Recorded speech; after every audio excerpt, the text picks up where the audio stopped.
মৰমৰ ছাত্ৰ ছাত্ৰীসকল, গুণশ প্ৰথম পৰ্যায় 2023 শ্ৰেণী সপ্তম।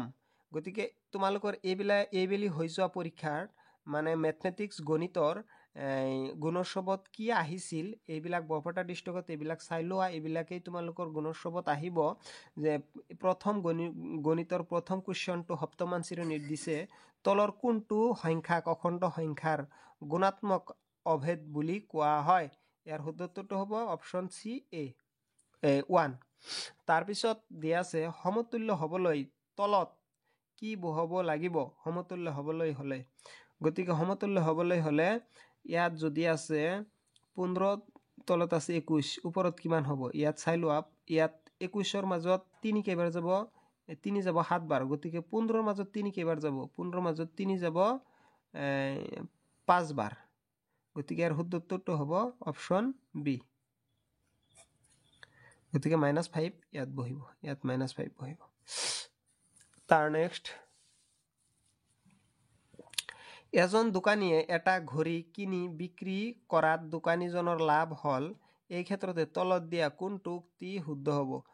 দোকানীৰ লাভ হ'ব। দোকানীৰ কিনি লাভত বিক্ৰী কৰি মানে লাভ সমান বিক্ৰী দাম মাইনাছ কিনা দাম, এইটো শুদ্ধ। এইটো হ'ব ফৰ্মুলা, লাভ বিক্ৰী দাম মাইনাছ কিনা দাম, এইটো হ'ব শুদ্ধ উত্তৰ। তাৰপিছত কি দিছে? দুডাল ৰেখা পৰস্পৰ সমদূৰৱৰ্তী হ'লে ৰেখাৰ দুডালক কি বুলি কোৱা হয়? সমৱৰ্তী হ'লে দুডাল ৰেখা পৰস্পৰ সমৱৰ্তী মানে ৰেখা দুডাল সমান্তৰাল ৰেখা। ৰেখা দুডাল কি ৰেখা? সমান্তৰাল ৰেখা। তাৰ নেক্সট চাই লোৱা যে এটা বৰ্গৰ বাহুৰ দিশ 10 সেন্টিমিটাৰ আৰু এটা আয়তৰ কালি 80 বৰ্গ সেন্টিমিটাৰ হ'লে তলৰ কোনটো উক্তি শুদ্ধ হ'ব? বৰ্গৰ কালি বেছি। বৰ্গৰ কালি বেছি না আয়তৰ কালি বেছি? গতিকে বৰ্গৰ কালি হ'ব। বৰ্গৰ কালি এইটো ফৰ্মুলা ব্যৱহাৰ কৰি এইটো বৰ্গৰ কালি হৈ যাব। তাৰ নেক্সট চাই লোৱা যে ইয়াত আছে 75 ইন্টু -6 প্লাছ -75 ইন্টু 4 কিমান? ইয়াতৰ মান কিমান হ'ব? গতিকে ইয়াৰ মান হ'ব, এইটো কেলকুলেট কৰিলে হ'ব -750। তাৰ নেক্সট দিছে সুন্দৰভাৱে এটা কুৱেশ্যন দিছে যে কুৱেশ্যনটো 4/7 ইন্টু -5/3 মান কি হ'ব? ইয়াৰ মাইনাছ মানটো কি হ'ব? 7 3 গুণ 21 হ'ব আৰু 4 5 গুণ 20 -20। গতিকে এইটো হ'ব শুদ্ধ উত্তৰ। গতিকে কি -20/21। তাৰপিছত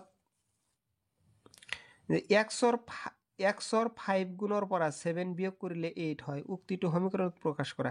যে xৰ 5 গুণ মানে 5x ক'ত আছে? 5x 5xৰ পৰা 7 বিয়োগ কৰা, 5x - 7, এইটো ঠিকে আছে। 5x - 7 বিয়োগ কৰিলে 8 হয়। গতিকে এইটো শুদ্ধ উত্তৰ।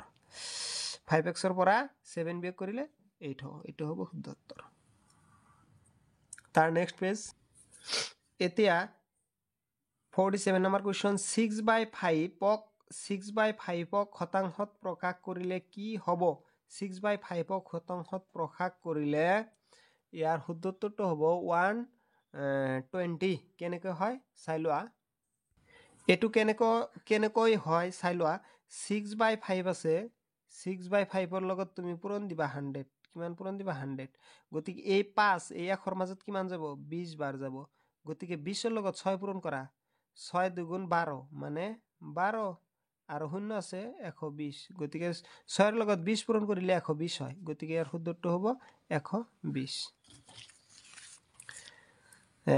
30x + 5 = 41 সমীকৰণটোৰ সমাধান কি হ'ব? গতিকে এইটো মুখে ক'ব পাৰা যে 41ৰ পৰা 5 গ'লে কিমান থাকে? যে 41ৰ পৰা 5 গ'লে থাকে 36। গতিকে 36ৰ মাজত 3 কেইবাৰ যাব? গতিকে এইটোৰ লগত এইটো আছে পূৰণ। গতিকে 36ৰ মাজত 3 যাব 12 বাৰ। গতিকে ইয়াৰ শুদ্ধ উত্তৰটো হ'ব 12। এইটো কেনেকৈ হয় অলপমান চাই লোৱা। এইটো এনেকুৱা ধৰণৰ, ইয়াত দি আছে 30x + 5 = 41। এইটো তোমালোকে কি কৰিবা? 3xটো ইয়াত ৰাখি দিবা, xৰ মানটো বাহিৰ কৰিব দিছে। 41 - 5।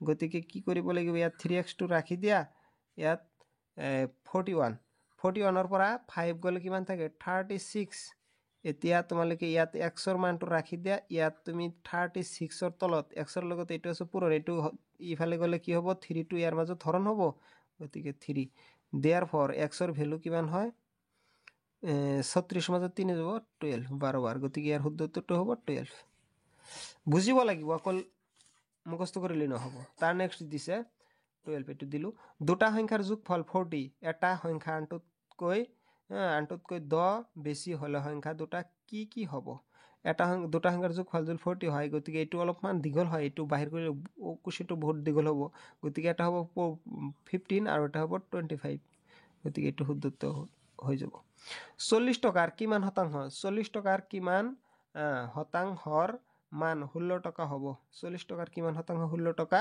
হ'ব গতিকে ইয়াৰ হ'ব 40% 40 টকাৰ 40% এইটো তুমি পাৰ্চনৰ শুদ্ধ পাৰ্চনত যাবা এইটো পাই যাবা যে এজোৰ ৰৈখিক জুৰিয়া কোণৰ মাপৰ সমষ্টি কিমান ৰৈখিক জুৰিয়া কোণৰ মাপৰ সমষ্টি 180 ডিগ্ৰী এইটো 180 ডিগ্ৰী এইটো সি নম্বৰ কোৱেশ্চন অপচন শুদ্ধ তাৰ পিছত দিছে যে শতকৰা বছৰি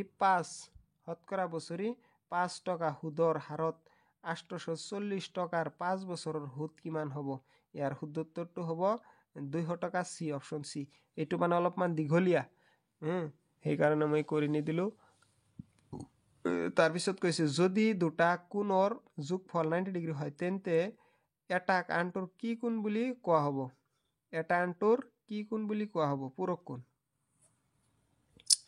তলত দিয়া কোণযোৰ কোণ পূৰক কোণ মানে এইযোৰ কোণ পূৰক কোণ এইযোৰ কোণ কি কোণ হ'ব পূৰক কোণ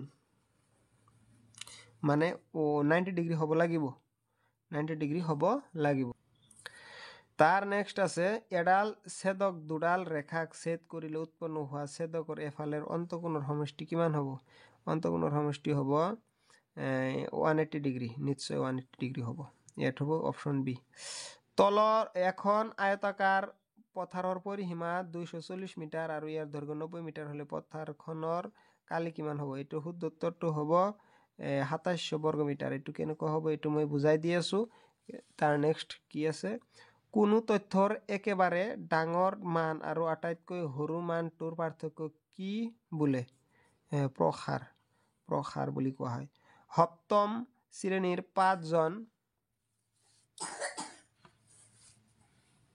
ইয়াত প্ৰসাৰ বুলি কয় এইটো চাই লোৱা সপ্তম শ্ৰেণীৰ 5 জন ছাত্ৰ ছাত্ৰীৰ বয়স ক্ৰমে 12 13 14 আৰু 14 বছৰ তেওঁলোকৰ গড় বয়স কিমান হ'ব গোটেই কেইটা যোগ কৰি 1 2 3 4 5 এৰ হৰণ কৰা গোটেই কেইটা যোগ কৰি 5 এৰ হৰণ কৰিলে কি হ'ব 13 বছৰ এইটো শুদ্ধ উত্তৰ এই মানে ভিডিওটো ভাল লাগিলে তোমালোকে নিশ্চয় সাবস্ক্ৰাইব এটা কৰি দিবা